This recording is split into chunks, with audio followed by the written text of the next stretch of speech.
Captain एक है, क्या नाम है यार, परवेज को पता है जी सर। वहाँ पे वो कहता है बहुत एक्सीडेंट्स होते हैं वहाँ पे। वो कहते हैं कोई थोड़ा सा होना चाहिए ब्रेकअप, क्योंकि वो जगह ऐसी है कि सारी रश होती है, वो बड़ी गाड़ियाँ आती हैं। इसको ज़रा चेक करते हैं सर। कोई पॉइंट ये मैंने लेटर भी लिखा वो जो कैप्टन महमूदी एक है, कैप्टन महमूदी है, उसका ट्रेनिंग इंस्टीट्यूट है।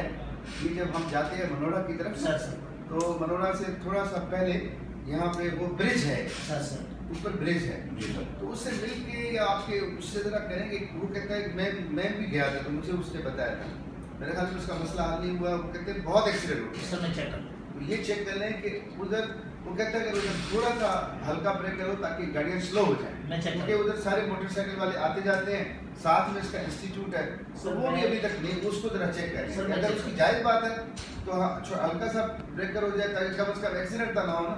नहीं सर, करवा लें ये जरा हो जाए। आप क्या कह रहे थे सर? मैं ये बताना चाहता हूँ कि हैवी ट्रैफिक जो सर मनीर की तरफ से या नाना बाईपास की तरफ से आती है, सेंट्रल वाले शहर वाले ही कहते हैं उसके लिए सर मैंने वहाँ पिकेट लगाई है, अपनी मोबाइल ने शिवास खड़ी की है, लेकिन सर इशू हमारा साथ ये आ रहा है कि वो मोटरवे बन रहा है। दूसरा सर मोटरवे वाली पुलिस जो है वहाँ कॉपरेट नहीं करती, वो कहती कि आप लोगों ने गाड़ी रोड पे क्यों खड़ी करवा दी है हैवी ट्रैफिक। तो सर 3-4 गाड़ियाँ जब आएंगी तो उनको जब हम डायरेक्शन देंगे तो वो खड़ी हो जाती है, तो मोटरवे